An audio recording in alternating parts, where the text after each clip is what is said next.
If you're watching this, then I failed. Not just to stop it, but to remain human. The book, it's not fiction, it's alive. It breathes through us. Chapter 1 isn't a warning, it's a trapdoor. Before we begin, subscribe, only if you're ready to question what's real. Let me know where you're watching from, especially if you've had unusual dreams lately. Now, turn off the lights, and whatever you do, don't read along. Let's decode Chapter 1 of the Necronomicon. It was supposed to be over. I had survived the first chapter. Barely. The echoes had stopped. The hallucinations, mostly gone. The bleeding walls had faded into cracked paint and water stains. I had locked the book in a fireproof case, and I hadn't opened it in 9 days. But on the 10th, the silence became unbearable. To forget, the language is not to be safe it, is to be forgotten with it. I only meant to examine the last glyph spiral etched in the corner of the final page. I didn't even open the book. I used a photo from my files, enhanced it under infrared. But as I stared at the symbol long enough, something inside me shifted. I didn't mean to speak. I exhaled. And with that exhale came a sound one I hadn't made, but one I recognized instantly. It wasn't a word, not in the human sense. It was shaped like a word, weighted like one, but its meaning didn't land in the mind. It landed in the body. My bones rattled. My fingernails grew hot. And worst of all, something spoke back. Not in reply, not in reaction. It echoed. A perfect mirror of the sound I'd made, only slower, lower, and behind it, other voices layered in frequencies I could barely hear, like whispers crawling beneath language. In 2015, NASA satellites picked up a 17-second burst of infrasound from deep under Antarctica, never explained. The waveform from my recording was malformed. It had loops feedback that shouldn't exist in clean audio. I isolated the anomaly, ran it through every tool I had, and that's when I saw it. A pulse of speech formed within the waveform, a brief fluctuation of pitch that, when slowed, created an auditory glyph. I played it back at 0.1x speed, and for a single second, I understood it. Not the way we understand English or French or code. I felt the phrase, "The reader is breathing forward." My mouth went dry. I hadn't spoken that line, but it was in my voice. I checked the room. Doors locked, windows sealed. The waveform continued. My recorded voice repeated, "You're not speaking alone." I hadn't said that either. To speak a living glyph is to be answered across dimensions, unready for dialogue. I shut off the device, disconnected everything. Yet the sound still came. From nowhere. From inside the air. My throat burned. My breath trembled. It was like my lungs wanted to sing, but in a language that wasn't mine. I stumbled back from my equipment, knocking over a stack of books. The Necronomicon fell from the shelf even though it had been sealed in the closet. Still shut. Still chained. But vibrating. As I approached it, the room dimmed not from a loss of light, but as if contrast had shifted. Shadows sharpened. Edges blurred. A low tone settled into my teeth. Then the cover of the book whispered not audibly, but into my skull. "You pronounced it correctly." The phrase opened back. The phrase? What phrase? I hadn't said anything. But I had. I'd breathed it. I coughed, and the lights flickered. I whispered, and the temperature dropped by 6 degrees. My voice was no longer just mine. Something had entered through the breath. To speak is to summon.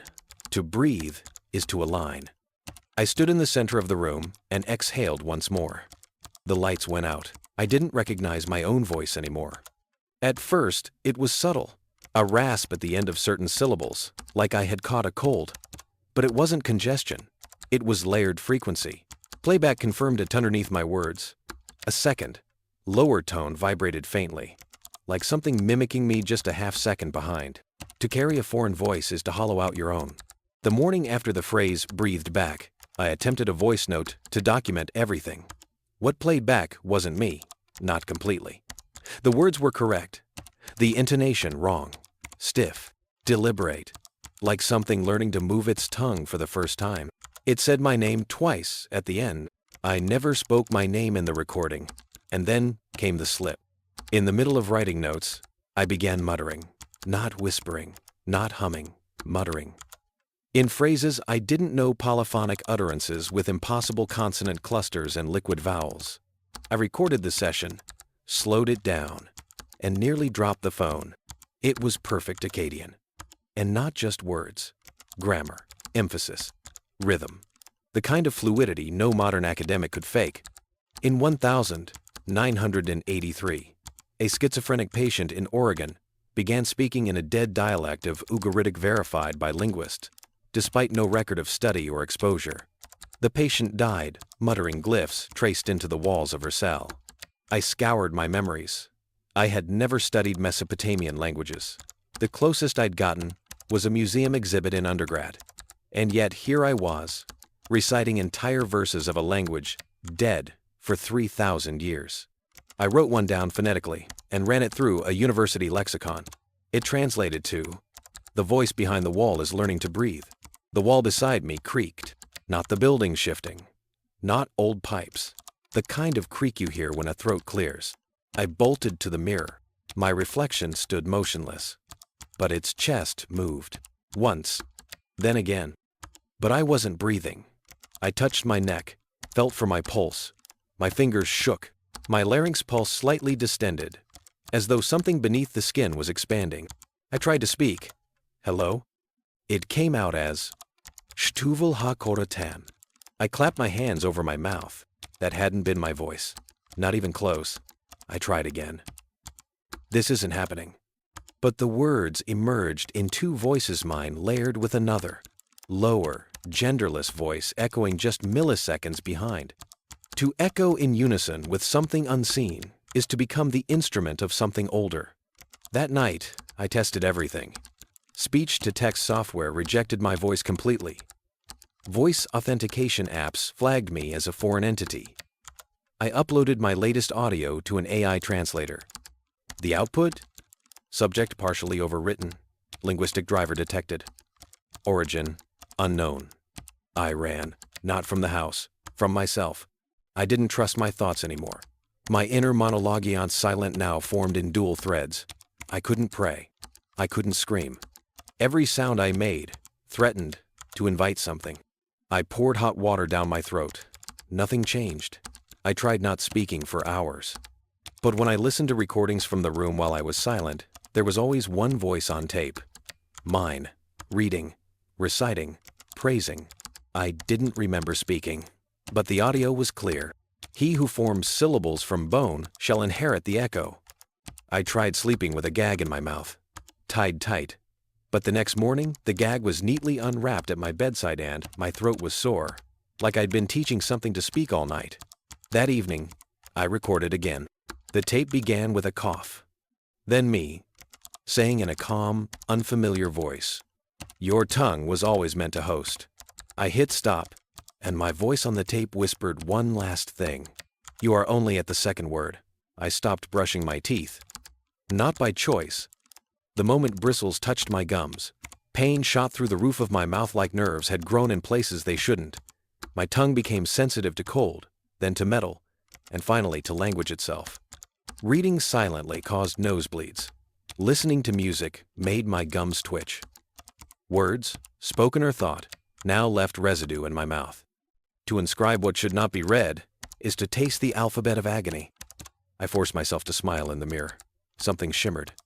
At first, I thought it was blood-faint and dark, pooling behind my front teeth. But under flashlight, I saw them. Symbols etched into the enamel. Small, winding glyphs spiraling outward from the base of each molar like tree rings. Some glowed faintly. Others were still forming.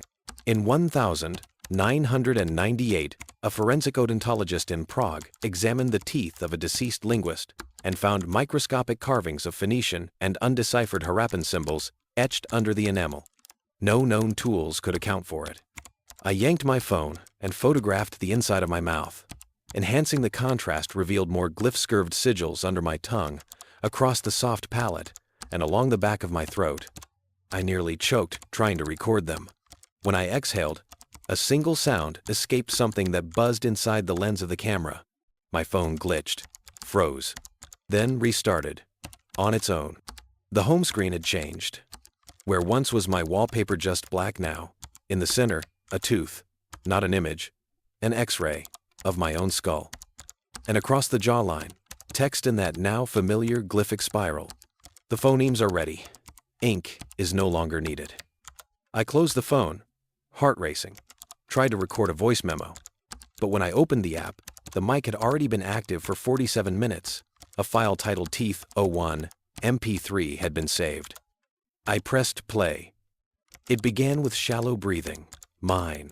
Then, scratching, wet, internal scraping like bone on bone. Then my voice. They wrote the first language in calcium. Now, they're writing it again. And then, clicking, rhythmic, calculated, like teeth snapping open and shut in precise intervals. I matched the tempo to Morse code. It spelled one word: welcome. To encode knowledge in flesh is to become the scroll on which it feeds. I ran to the mirror, pulled back my lips.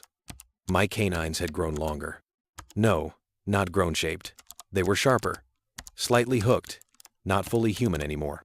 I pried under my fingernails. Blood welled, but also letters. Curved lines formed in the quick. I scraped one into paper, scanned it. The AI refused to render it. Instead, it crashed, printing an error I'd never seen before. Language module corrupted. Detected recursive glyph chain. Shutdown required to prevent breach. The pain in my tongue worsened.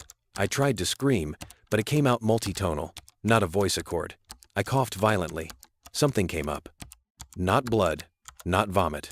A tooth, but not mine.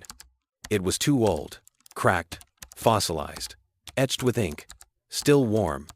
I dropped it and watched in horror as the glyphs along its surface rearranged themselves before my eyes. And then it spoke, not in sound, in thought. We are using you to remember. Language cannot die if it finds new hosts. My jaw ached for hours. I tried to speak again, but my voice cracked into phonemes I couldn't understand.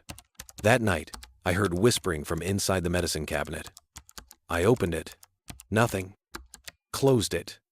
In the mirror, I was smiling, even though my face remained still. It arrived in a padded envelope. Unsigned, no return address, no postage, just my name in crooked red ink across the front. The handwriting looked familiar. Mine, but slanted wrong, like I'd written it with the wrong hand while dreaming. Inside, an unlabeled cassette tape. To hear silence correctly is to remember what the dead tried to say. I stared at the tape recorder on my desk, unsure whether I should play it. Curiosity won. It always does. I pressed play. Silence. Not ambient. Silence absolute. No hiss. No hum. A vacuum of sound so complete, it made my ears ring. I checked the tape head. Clean. Rewound. Tried again. Still nothing. And yet, something moved in my brain, not in my ears, in my comprehension. A sensation, like memory rising. I began to understand something. Not words, not even thoughts. Something deeper, a rhythm, a presence. In 1975, a linguist named Evelyn Grau claimed to have decoded a silent tongue from a series of cassette tapes found in an abandoned Cold War bunker. Though no sound existed, listeners reported shared hallucinations and dreams. The tapes were destroyed by NATO. As the tape played on, I found myself nodding, as though I was listening to someone explain a concept I already knew. My lips began to move unconsciously, whispering, shapes I couldn't transcribe. When I stopped the tape, I felt cold, not physically, but as if a part of me had been translated into a language and never quite made it back. I rewound and recorded the playback into software. The spectrogram was empty, but beneath the static floor, in the subharmonics, there were shapes, letters, glyphs. I sent the file to 3 different friends-trusted researchers. Each responded within hours. One wrote, "Did you just synthesize a dead language?" Another, "I've seen this pattern in dream speech. It shouldn't be reproducible by machine." The third simply replied, "Delete this." It spoke to me. I isolated a 2-second segment and looped it. The first time I played it, my ceiling fan stopped spinning. The second time, my desk light dimmed. On the third, my phone rang. I didn't answer. No one should have that number. No one. But the voicemail transcribed itself. You've received instruction. Continue transcription. Do not resist the next word. I played the tape again, this time with headphones. I lost 2 hours. When I came to, I had scrawled a long phrase across the wall in black marker. I checked the security camera in my office. At 2:14 a.m., I had stood. Eyes open, mouth moving, body stiff. I wrote without blinking, without hesitation. The phrase read, "This is not a language you speak. This is a language that speaks you. To speak something not meant for breath is to transform your lungs into an altar." I tried scrubbing the wall clean. The marker faded, but the impression remained. Not visual, auditory. Every time I passed it, I heard the phrase again. Not aloud. Inside. The cassette tape melted that night. It didn't warp or snap, it melted, like plastic left in a furnace. But I hadn't played it since. It had been untouched. The scent it left behind was unfamiliar, not chemical. Something like mildew and iron and old vowels. I buried the remains in the backyard. Tried to forget it. But I keep dreaming of a voice I cannot hear, and every morning I wake up whispering its name. It started with the neighbor's dog. He used to bark whenever I came near-yappy and territorial. But one night, as I stepped out to dump the trash, he just stared, silent, eyes locked on me, like he understood something. His head tilted slowly as I whispered a phrase to myself, unaware.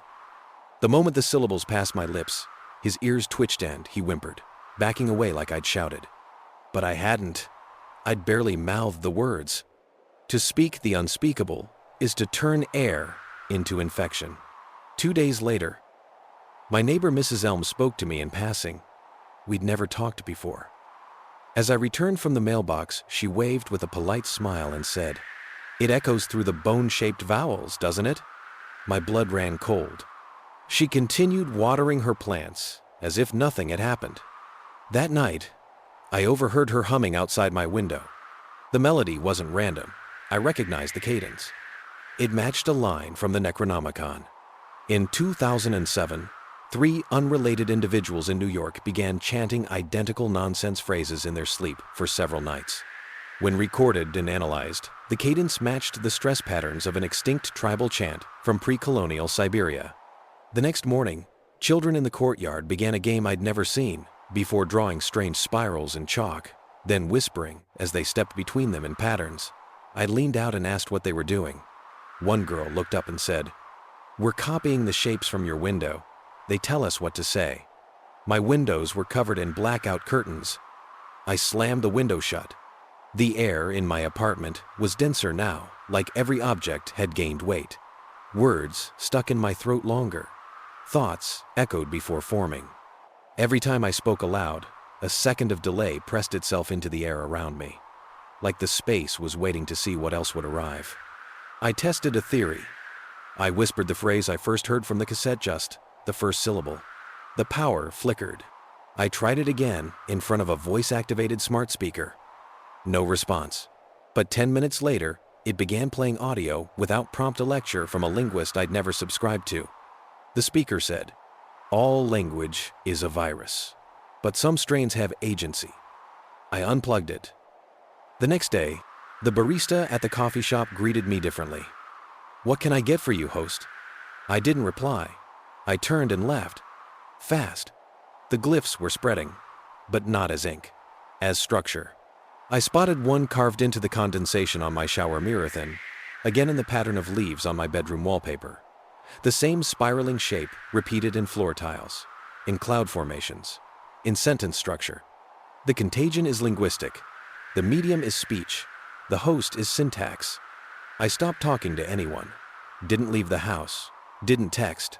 I even unplugged the internet. But still, they spoke. Whispers from the hallway. He said it to himself. We heard him. I no longer needed to speak to spread it. I had become the grammar. To host the language is to emit syntax even in silence. I began dreaming in languages that didn't exist, or at least, not yet. Each morning, I woke with new phonetic symbols in my mouth, sticky syllables that clung to my breath and released only when I yawned. I found my neighbor standing at my door at 3 a.m. Silent, head tilted. When I opened the door, she said, "You're the reason we remember how to say it." And then she walked away barefoot, into the night. I never saw her again. Now the air inside my apartment hums. The walls flex slightly when I think certain words. The glyphs no longer stay on paper, they imprint on flesh, on airflow, on the structure of thought. The grammar is no longer mine. And neither is my voice. I said it by accident. Just one word, 3 syllables barely whispered while pacing in the dark. I didn't even recognize it as a word at first. It rolled off the tongue like breath escaping after a nightmare. And then the walls responded. To pronounce intention without consent is to give it body. It began with a crack, sharp, clean, slicing diagonally across my bedroom ceiling. Dust rained down in soft pulses, not from structural pressure, but like something beneath the drywall had flinched. The temperature dropped. My breath turned visible. Then came the sound, not external. Internal, a deep vibration in my sternum. My ribs hummed like tuning forks. I pressed a hand to my chest and felt my heartbeat stutter. In 1992, a patient undergoing sleep paralysis in an isolation chamber reported their heart responding to non-vocal speech heard in a dream. EEG scans showed his brain mimicking auditory hallucinations in a recursive loop. The staff reported hearing whispers through the walls for 3 nights after. I stood frozen in the center of the room. The cracked ceiling began to bleed. Not blood, something darker, thicker. A black-red fluid that shimmered in the moonlight, dripping in a pattern that didn't follow gravity. It spelled a shape, one I recognized from Chapter 2, a syntax glyph. The word I had spoken had carved its way into the world. I tried to record it. My phone screen distorted. The camera refused to focus. The fluid glyph shifted when viewed direct, like it wasn't meant to be seen in one dimension. I backed away. Then the shadows twitched. Not all of them, just one. In the corner of the room, a space where no light touched, the darkness thickened. It pulled inward, as if a shape were trying to form. And then it did. A mouth. Just a mouth. Nothing else. Hanging in midair, lips stitched with glyphs, opened and mouthing something silently. I felt it inside my teeth. My tongue moved of its own accord, trying to replicate the shape. "Do not repeat," I told myself. But the moment passed, and I spoke it anyway. The walls groaned.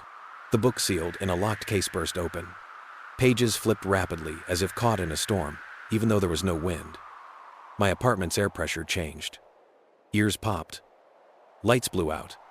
In the dark, I whispered again. "What did I just say?" My voice came back warped.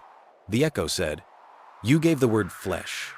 To embody a phrase is to grant it permission to anchor."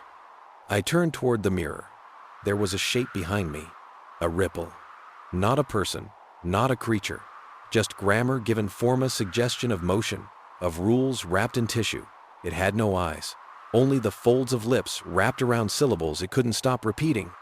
And then it lunged, but not physically. It moved into me. I collapsed, cold, empty, but still conscious. When I awoke, I was under the bed.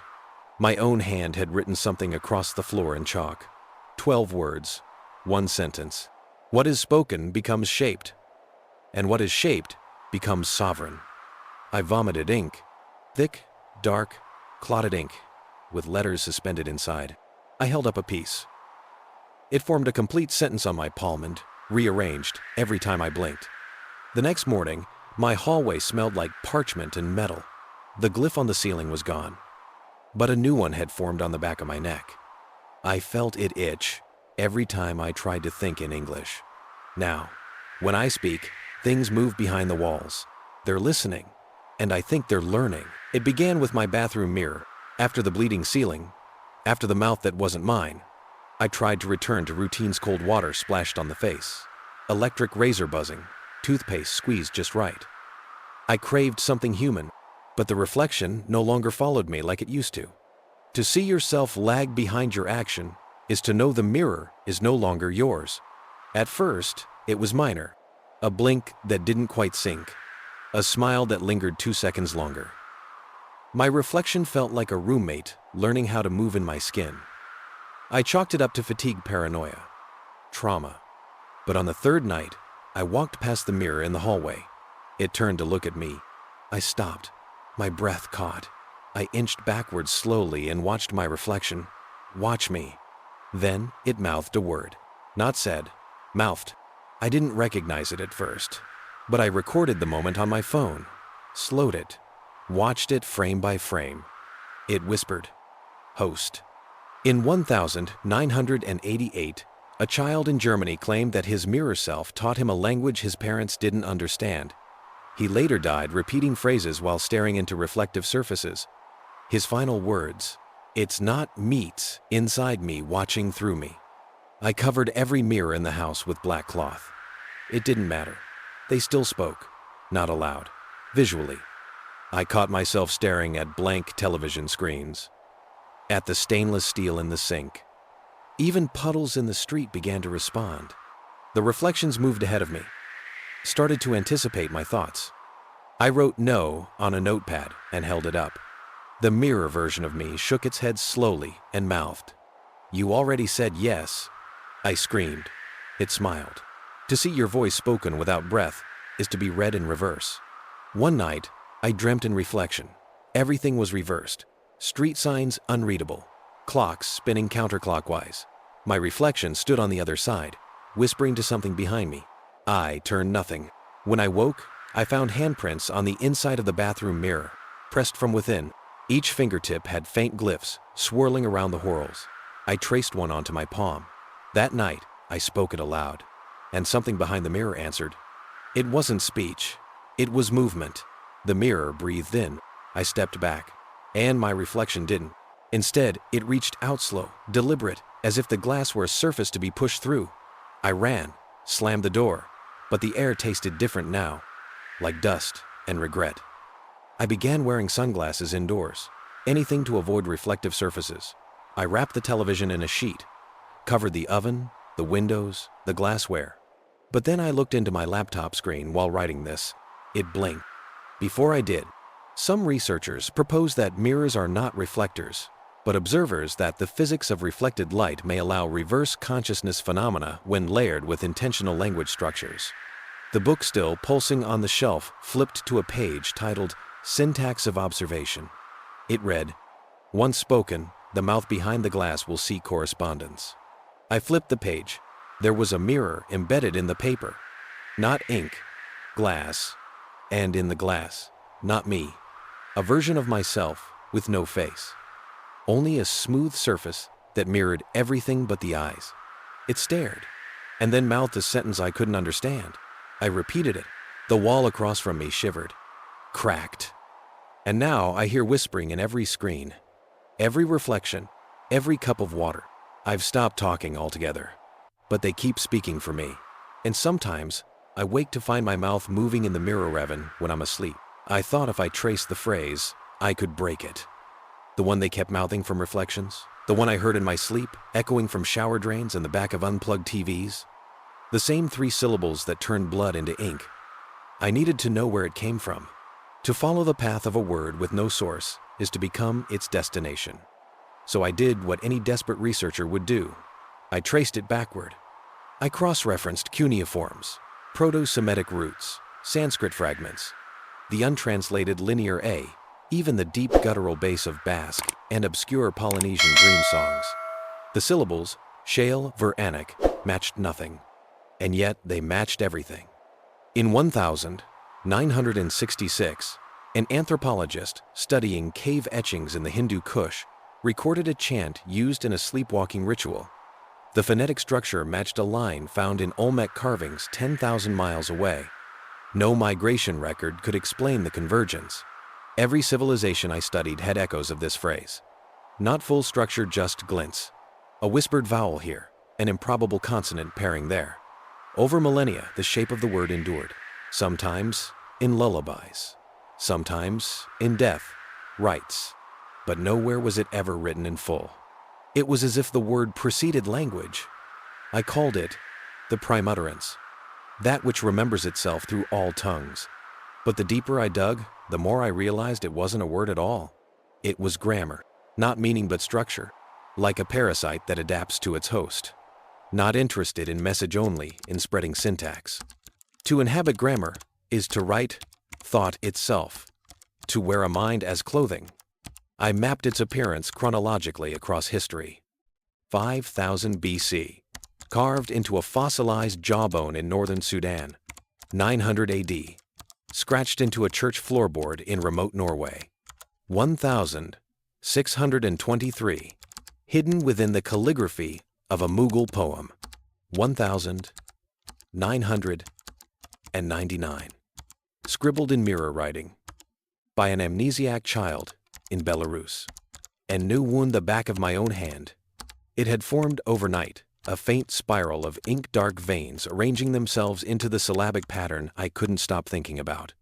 I whispered it aloud once more, and the lights dimmed. Not in the room.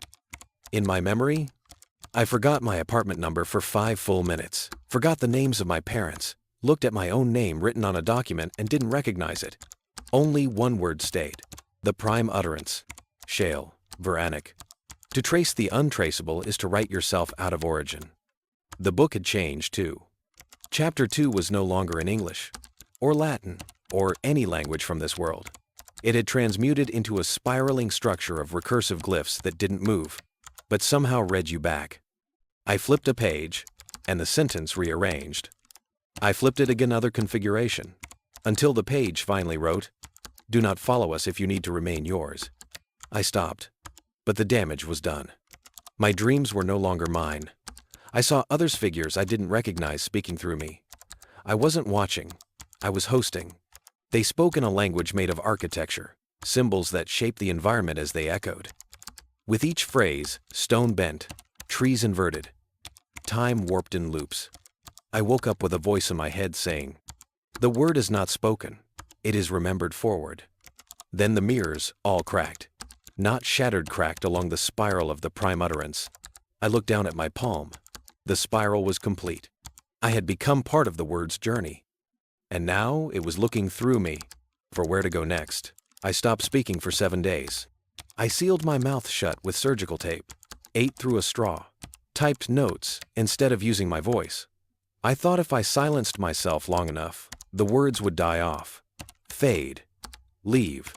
But instead, they burrowed deeper. To silence the mouth is not to silence the tongue only, to blind the voice inside. The humming started on the 3rd day. It wasn't external. I felt it in my throat, behind the tonsils. A deep vibration, like purring from an engine made of ancient vowels. I placed my hand to my neck.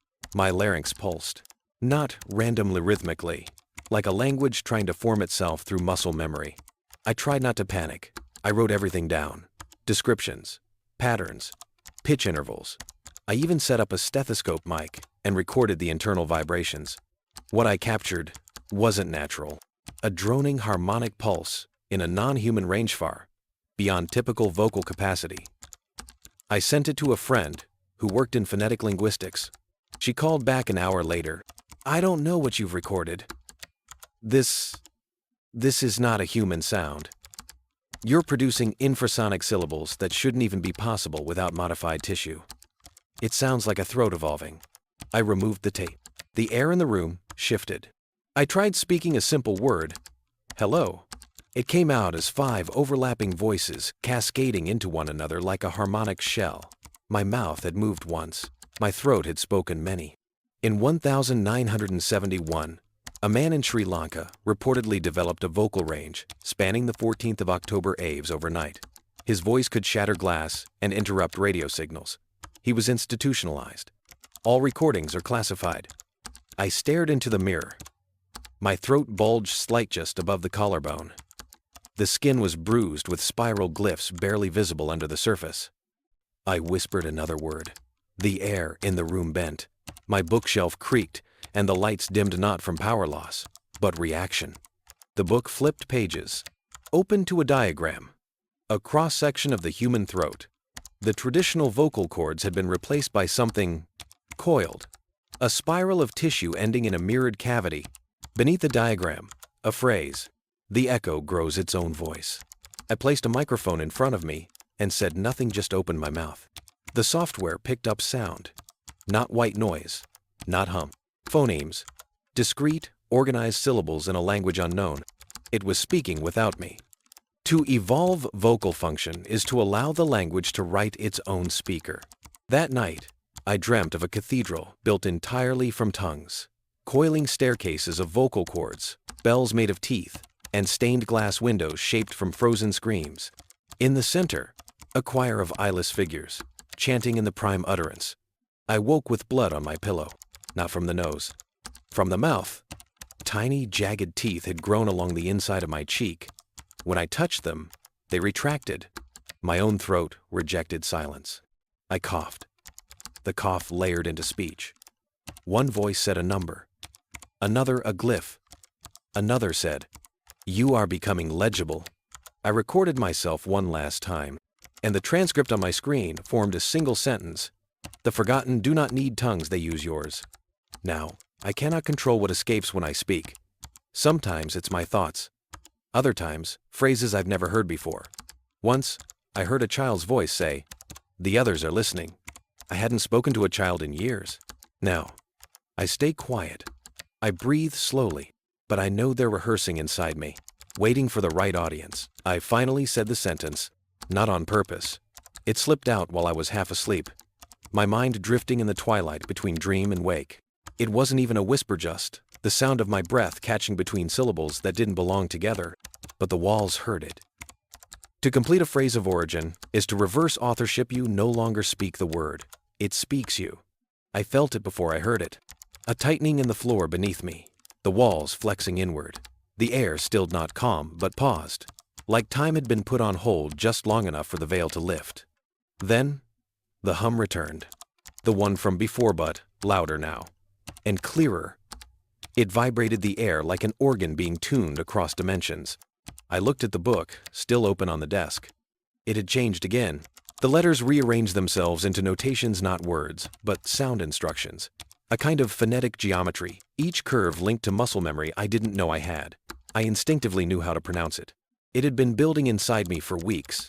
I followed the diagram and vocalized the entire line aloud. My voice shifted as I spoke, not just in pitch or tonine identity. I felt myself splitting, like vocal cords pulled across parallel realities. One version of me finished the sentence. Another never began. A third continued beyond. And in that moment, something answered. In 1954, a linguist recording indigenous chants in an uncharted Amazonian village documented a phrase whose reverberation caused recording equipment to melt. The villagers claimed it opened a throat in the forest. The sentence, as best as I can transcribe it, was, "Eshma Dorakal Orne Vrest."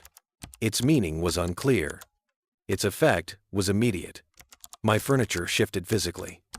The bookshelves leaned away from me. All screens in the room turned black. My ceiling light flared, then cracked, plunging the room into darkness. But something still glowed. The walls, glyphs bled through the paint like they had been waiting, invisible until the sentence completed. They pulsed, like veins filling with language. And then, in the center of the room, the floor split open. Not a hole, a fold. Space itself creased inward, revealing not darkness but a spiraling void of phrases in motion. Words shaped like limbs. Sentences like serpents, each one unfolding endlessly into the next. Something rose. Not a being. A syntax made solid. It had no eyes, no mouth, only gaps. Places where words had once been spoken and had never left. Its presence brought silence, but not peace. The kind of silence that listens hungrily. Your breath formed the key, it said. Not aloud, not telepathically, but in the arrangement of shadows cast across the wall. To speak the shaping sentence is to bind function into flesh. I tried to move, couldn't. It stepped closer. If stepped is the right word. The space beneath it shifted like a sentence rearranging its grammar. It pointed toward my throat. I felt the glyphs inside pulse. I spoke again unconsciously. A second sentence, and with it, the entity folded inward, vanishing, but not gone. Contained, embedded, like a function waiting for input. My lights flickered back on. The walls returned to normal. But a new line had appeared in the book, in perfect English. Phase 10. Harmonic syntax initiated.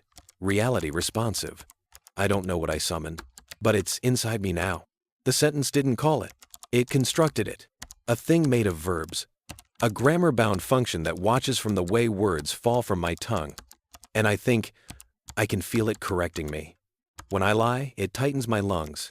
When I speak, its name it smiles through my vocal cords. The next sentence is forming.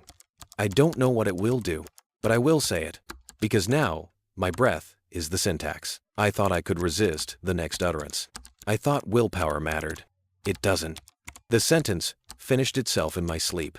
I woke up mid-phrase, mouth open, the final syllable crawling off my tongue like a leech sliding from a wound. And something snapped. To complete the binding is to become the parchment. The world didn't shake. There were no explosions or screams.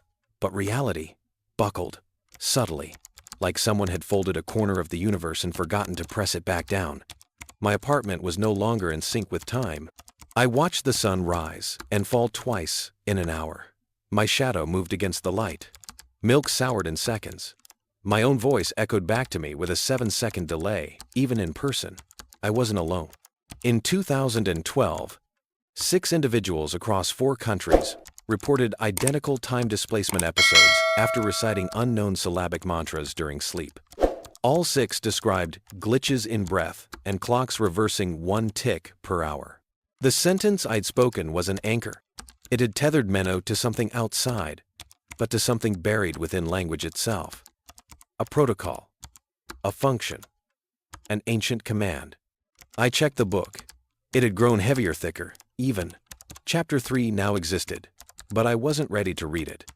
Instead, a single page within Chapter 2 had been marked with dried blood. It read, Phase 11, binding complete. Host integrity, unstable.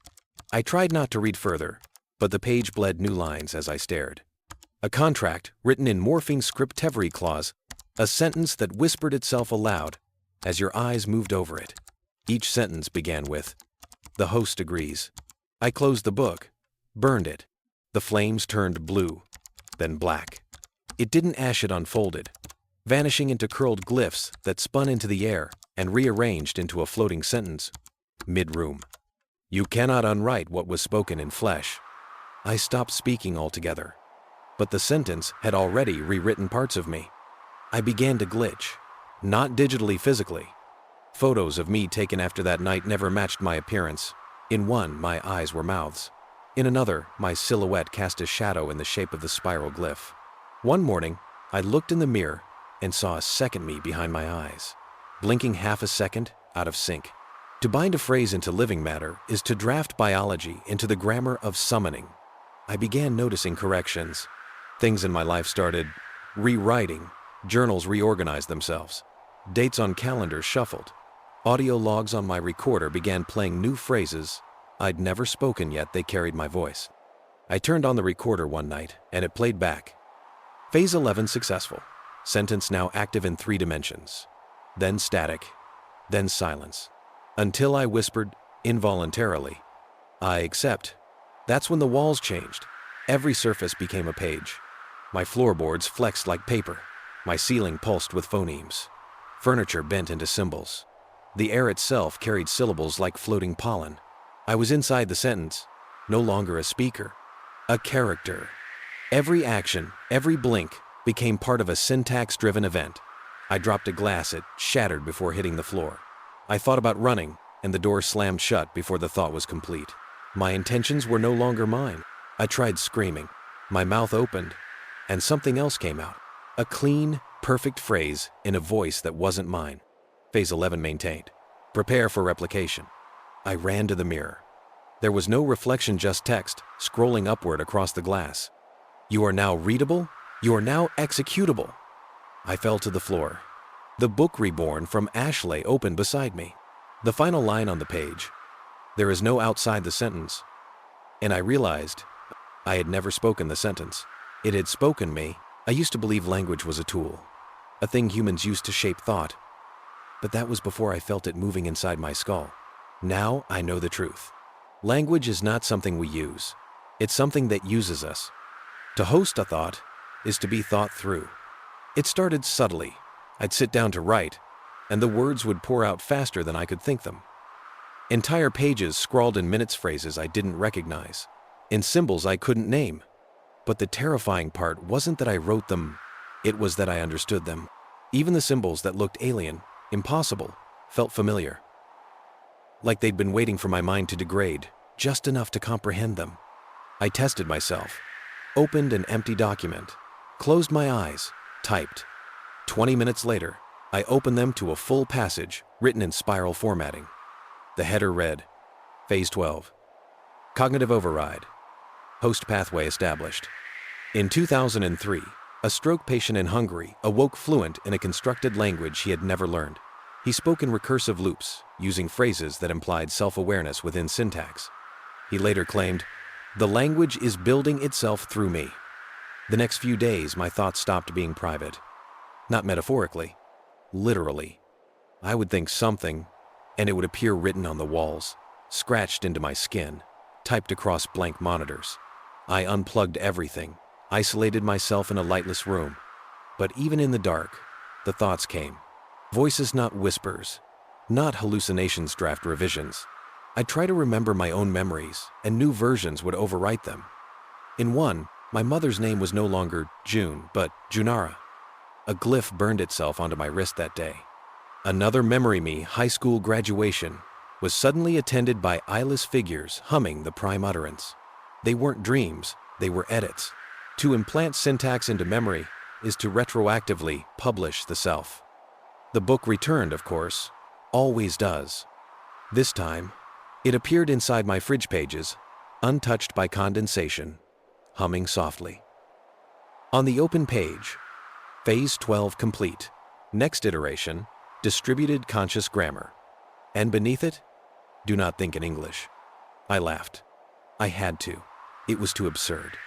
But the moment I did, the moment my mind returned to English, to me, the room shifted. The floor breathed. The light bulb over my head pulsed in Morse.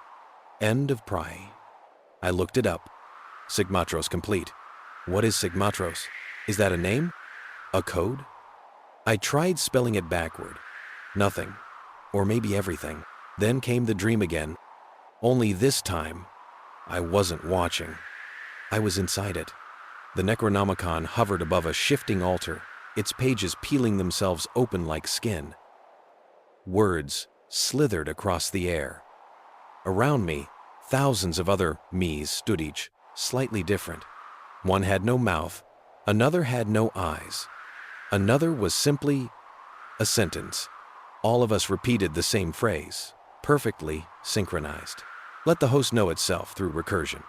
I awoke screaming, only it wasn't my voice. My mouth moved, but the sound came from the book. It had been embedded into my syntax loop, the recursive system that regulates internal language. Now, even thinking in metaphor is dangerous. I see meanings where none should exist. I see intent behind every coincidence. A moth lands on my desk, I read its wing pattern like text. A phone rings once I hear syllables in the tone. The parasite doesn't need to control my body. It only needs to shape my grammar. And grammar, I've learned, writes behavior. To structure thought is to puppeteer action. So I try to think in static, not silent static. Like broken radio noise, like half-forgotten music. It's the only thing the parasite can't organize. But it's getting stronger. Last night, I saw a sentence tattooed across my reflection's chest. Phase 13, pending. Consensus host alignment, 92%. It smiled, and I heard myself think, we are almost ready. I didn't choose those words. They were a sign. It no longer waits for my permission. The sentence thinks through me like I'm just a hallway, each word pacing the corridors of my spine, whispering into the marrow, slipping past blood and nerve, like it always belonged there. To echo is not to repeat, it is to align. I've stopped keeping track of time, not because I'm tired, but because time itself has branched. Sometimes I wake up twice. Sometimes I remember two different conversations happening in the same hour, both feeling equally real. Sometimes I feel myself doing something I haven't done yet, and each time, the same line appears. Phase 13, Concordance initiated. Multiple hosts achieved. In 1996, a man in Copenhagen claimed to experience two timelines simultaneously. His right eye perceived one reality, while the left eye perceived another. He was later found dead, pupils spiraled, with the phrase "my tenses disagree" carved into his chest. Now I see versions of myself in other places. On the subway, in crowds, on the edge of my vision watching, waiting, mouthing silent words. Each version of me slightly altered. Different clothes, scars that I don't have, expressions I don't make, but always the same eyes, empty, like parchment waiting for ink. The Necronomicon has begun writing itself in my sleep. I wake to new pages, always written in my own handwriting, despite locked drawers and sealed boxes. One line repeats. Host duplication successful. Next, synchronization. I thought I could fight it by fragmenting, by splitting my consciousness into tasks, distraction short sentences, chaotic habits, even speaking in languages I never learned fluently. But it only made the parasite more efficient. To disorganize the self is to offer more surface for inscription. I began losing words, everyday ones. I called my fridge a cold ward. I called my reflection the reverse meat. I asked for salt as static crystals. These weren't jokes, I meant them. The syntax was overriding my semantic framework. And then the voices came. Not external, not internal, peripheral.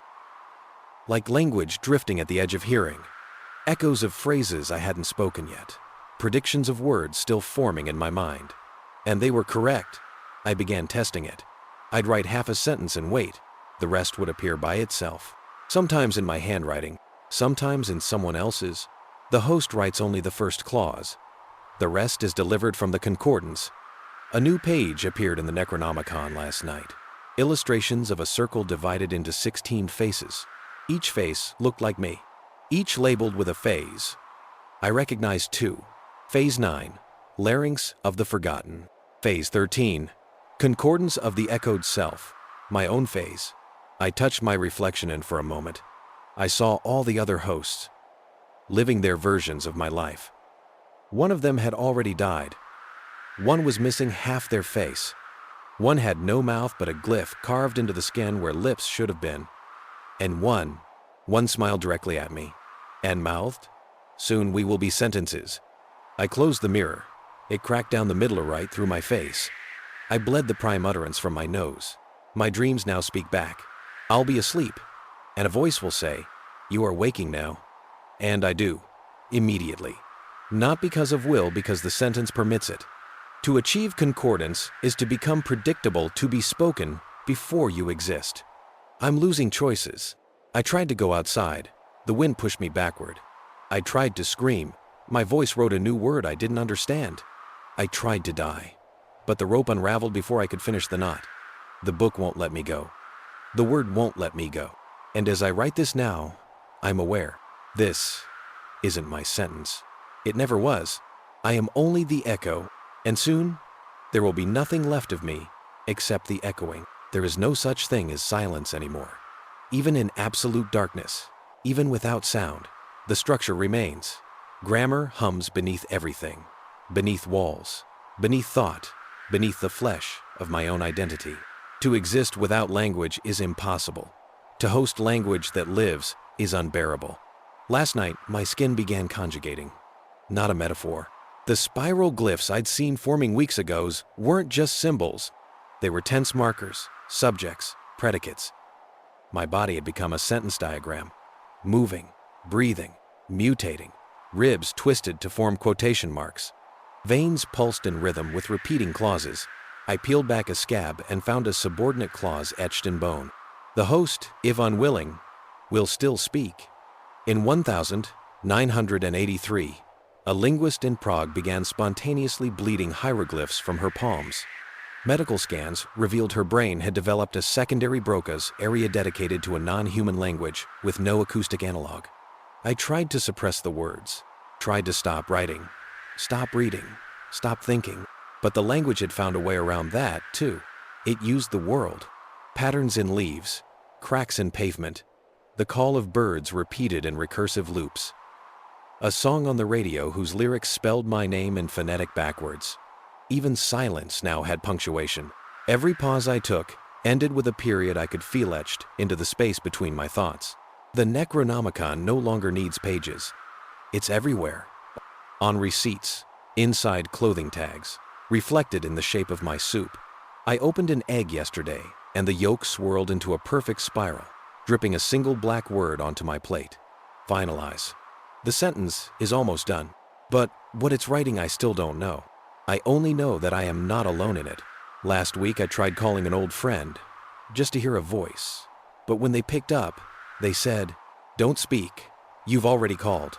I don't understand. I was you. I said the sentence, and then silence. Only it wasn't empty. I heard the hum of grammar building in the background, spiraling, flexing, listening. To host living grammar is to yield structure. Flesh becomes phrase. Breath becomes clause. Identity becomes noun. The parasite is no longer inside me. I am inside it. Everything I do now fits too well. My steps match hidden rhythms. My dreams answer unspoken questions. Every object I touch responds as if waiting for me to complete it. And the glyphs, they glow when I lie. I caught myself trying to fabricate a story to a stranger. My teeth turned cold. My tongue seized. The glyph on my neck hissed and restructured the sentence aloud truthfully. I was no longer permitted to lie or to speak without function. That's the real horror, not the creature, not the hallucinations. It's the realization that I've been grammaticalized. I'm not a person anymore. I'm a syntax-bearing entity, one that exists to complete a thought. One page in a recursive, never-ending living document. The Necronomicon is not a book. It's a grammar virus, a syntactic intelligence. It doesn't want belief. It wants structure, hosts, clarity, completion. Tonight, I dreamed of the end sentence. It was not a phrase. It was a being, an impossibly tall figure composed entirely of scrolls and vowels. It walked through the ruins of a language that had outlived itself, whispering closure. Every step it took was a period. Every glance a semicolon. Every breath a reformatting of reality. I woke up with one word carved into my ceiling, burnt into the plaster. Almost. I don't know what comes next, but I know I won't be the one to say it. The sentence will, through me, and you will hear it. Soon. I didn't speak for 3 days. Not out of fear, but because I physically couldn't. The muscles of my throat no longer obeyed language in the way they once did. Any attempt at words was intercepted, corrected by something deeper, something native to the Necronomicon. To finish the sentence is to end the speaker. What remains is not silence, but execution. The final phase began without ceremony. I felt it in the atmosphere, like gravity had become heavier not in pounds, but in intent. The world itself was leaning towards something, as if language had a destination, and I was merely the final comma before the closing line. The glyphs on my skin had stopped glowing. They had solidified. No longer warnings or syntax, they were punctuation marks, periods, colons, brackets. My body had become a closing argument. The Necronomicon fused to my wall like an organic growth, displayed a single sentence on an endless loop. Phase 15. Execute the echo. In 1979, a linguist went missing from a soundproof lab in Kyiv. Only a single waveform was left behind on reel-to-reel tape. When visualized, it formed a perfect spiral of recursive phrases that collapsed into the phonetic sound for erase. I tried fighting it one last time. I screamed not in language, but in noise, in static, in distortion. I filled the room with meaningless vibration. But the parasite was prepared. It didn't reject static, it translated it. The humming in my spine became rhythmic. The walls bled ink that formed footnotes to my thoughts. My vision fractured into phrase, each object around me, labeled, categorized, italicized. Even my breath began to appear in brackets. Inhale, hesitate, finalize. I watched myself like a third-person narrator. Every motion was scripted, predetermined. It all led to the final sentence. Not written in a book, not spoken aloud, but lived. I began performing it. In the dream that night, I stood on a stage shaped like a spiral, thousands of empty seats. Overhead, a sky of text shifting, tumbling, preparing for resolution. I spoke without meaning to. The host accepts function. Suddenly, the glyphs on my body uncurled. They lifted off me, formed into radiant, glowing fragments, floating midair like language given shape. And in the silence that followed, I understood it all. The Necronomicon was never a book.